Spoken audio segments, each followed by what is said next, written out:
Dan yang keempat adalah bangsa Portugis. Portugis ini sebenarnya hampir sama ya, berlayar dari Portugis kemudian melewati Tanjung Harapan di Afrika sampai dengan di India, kemudian dilanjutkan ke Malaka, dilanjutkan lagi ke Kepulauan Maluku.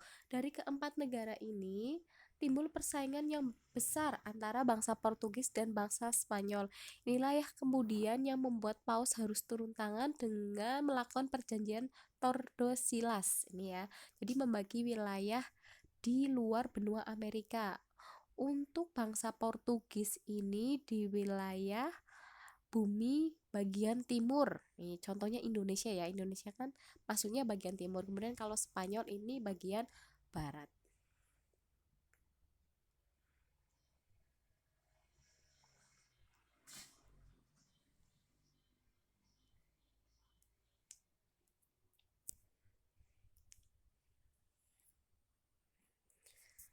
Selanjutnya kita bahas faktor pendorong kedatangan bangsa barat ke Indonesia. Yang pertama adalah jatuhnya Konstantinopel ke tangan Turki Utsmani tahun 1453. Jadi Konstantinopel ini awalnya dikuasai oleh bangsa barat, bukan orang Islam ya. Tetapi kemudian jatuh ke tangan Islam. Ini membuat orang-orang Eropa ini merasa kewalahan karena ini semula Konstantinopel ini adalah pusat perdagangannya, tapi kemudian direbut oleh Turki Utsmani sehingga mereka tidak bisa mendapatkan bahan-bahan dagang atau rempah-rempah yang murah seperti sebelum dikuasai oleh Turki Utsmani. Yang kedua adalah kemajuan iptek dengan ditemukannya kompas, jadi tahu mana utara, mana selatan. Yang ketiga adalah adanya keinginan untuk membuktikan pendapat bahwa bumi itu bulat seperti yang dikemukakan oleh Kopernikus. Yang keempat adalah prinsip 3G nih, prinsip yang paling terkenal ya, 3G, gold, glory, dan gospel. Gold ini emas ya, untuk mencari kekayaan dengan cara apa? Mencari rempah-rempah yang murah dan sebanyak-banyaknya. Kemudian glory ini untuk mencari kejayaan. Jadi orang-orang Eropa itu berlomba-lomba menguasai dunia. Seberapa banyak kamu menguasai daerah jajahan. Ini merupakan suatu gengsi. Seberapa banyak sih kamu menguasai wilayah-wilayah. Dan yang ketiga adalah gospel, yaitu misi menyebarkan agama Kristen Katolik. Beda lagi nanti Belanda juga mempunyai misi, yaitu menyebarkan Kristen Protestan. Dan yang kelima adalah mendapatkan rempah-rempah yang murah. Jadi karena Konstantinopel ini sudah jatuh ke tangan umat Islam, mereka tidak bisa lagi mencari atau uh, mencari tempat memperoleh rempah-rempah yang murah. Jadi mereka berusaha mencari tempat di luar Konstantinopel agar mendapatkan rempah-rempah yang murah. Penjelajah samudra ini dari Portugis ada Bartolomeus Dias, Vasco da Gama, dan Alfonso. Kemudian dari Spanyol ada Christopher Columbus, ada Magellan, ada Delcano juga. Dari Inggris ada Frans Drake, dari Belanda ada Cornelis de Houtman, ada Jacob van Eyck. Tokoh penjelajah dari Portugis yang pertama ada Bartolomeus Dias. Ini melakukan pelayaran mencari daerah timur dengan menelusuri pantai barat Afrika dan mendarat di Tanjung Harapan. Yang kedua ada Vasco da Gama. Ini diperintah oleh Raja Manuel I untuk melakukan pelayaran mencari daerah timur dengan mencari rempah-rempah yang murah. Kemudian pada tahun 1498, rombongan Vasco da Gama mendarat di Calicut dan Goa di sebelah barat pantai India. Kemudian mendirikan kantor dagang dan benteng di India. Yang ketiga ada Alfonso, ini berhasil menguasai Malaka tahun 1511. Perdagangan Islam semakin terdesak sejak kedatangan Portugis. Ingat ya, kerajaan Samudra Pasai ini mulai melemah akibat Malaka dikuasai oleh Portugis. Ingat ya, masih ingat ya kalian ya, ini pada masa Alfonso. Dari Spanyol ada Christopher Columbus. Ini melakukan pelayaran bulan Agustus tahun 1492 dari pelabuhan bulan September. Kemudian mendarat di sebelah barat Afrika atau pantai Kanari. Pada bulan Oktober mendarat di Kepulauan Bahama, kemudian dilanjutkan ke San Salvador dan Kepulauan Haiti, yaitu yang merupakan wilayah dari benua Amerika. Tahun 1493 kembali ke Spanyol dan dinobatkan sebagai penemu benua Amerika. Nama benua Amerika ini diambil dari temannya dari Christopher Columbus, yaitu Amerigo Vespucci.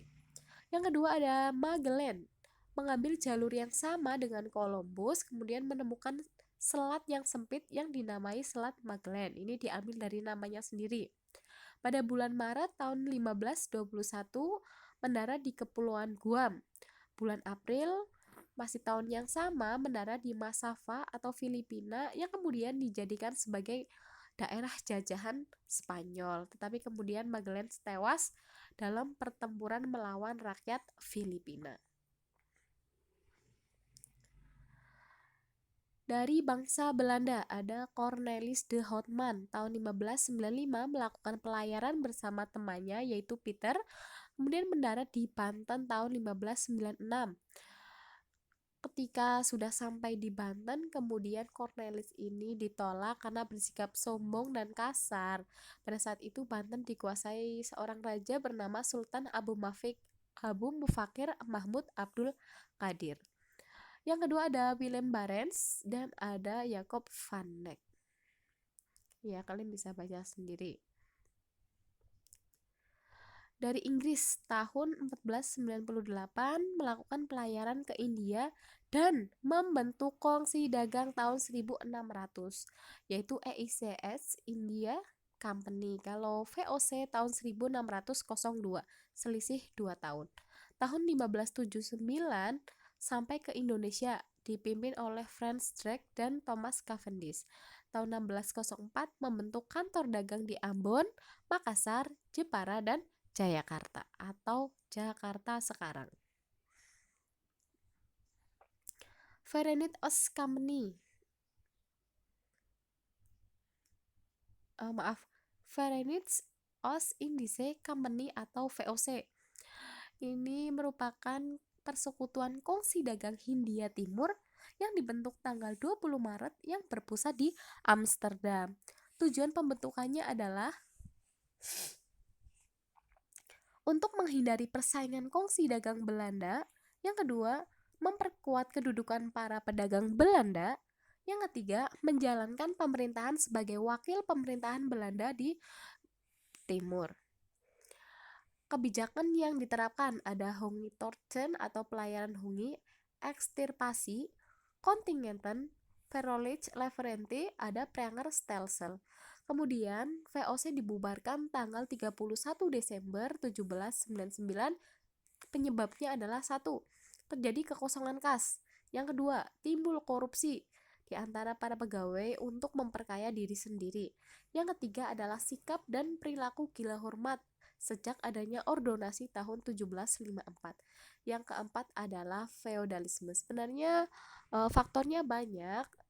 Intinya di sini adalah yang paling besar pengaruhnya adalah tindak korupsi. Jadi semua keuntungan untuk diri sendiri. Makanya terjadi kekosongan kas. Jadi keuntungannya itu tidak ada. Itu adalah salah satu faktor penyebab yang paling besar.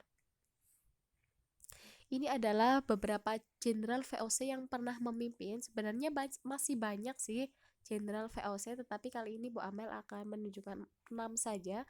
Yang pertama adalah Peter Booth tahun 1610 sampai 1614. Dia adalah peletak dasar VOC.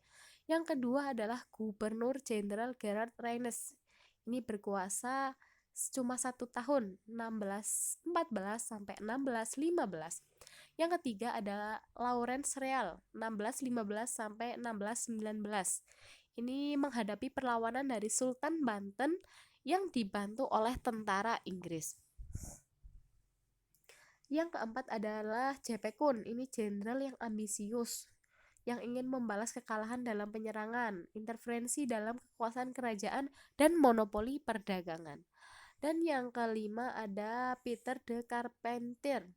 Ini gubernur jenderal yang kelima. Kemudian yang keenam balik lagi ke JP Koon, ini melancarkan politik divide et impera atau politik adu domba, yaitu eh, perjanjian Giyanti yang membagi kekuasaan Mataram menjadi dua, yaitu Kesultanan Yogyakarta dan Kasunanan Surakarta. Kemudian dibagi lagi dalam perjanjian Salatiga. Terus kemudian perjanjian Bongaya ini juga melakukan politik divide et impera, yaitu antara Sultan Hasanuddin dengan kerajaan Bone yaitu Arupalaka. Ini memang ambisius sekali ya, Belanda ingin menguasai Indonesia karena memang Indonesia ini kaya akan rempah-rempahnya, sumber daya alamnya itu begitu melimpah, makanya mereka ambisius untuk menguasai Indonesia. Bagaimana caranya? Dengan cara yang licik pun mereka lakukan untuk menguasai seluruh alam Indonesia beserta isinya. Demikian pelajaran sejarah pada hari ini. Kita lanjutkan minggu depan. Tetap semangat, jaga kesehatan, dan jangan lupa tidak bosan-bosannya Ibu mengingatkan untuk mengerjakan tugas. Sekian, terima kasih. Wassalamualaikum warahmatullahi wabarakatuh. Salam Viva Historia.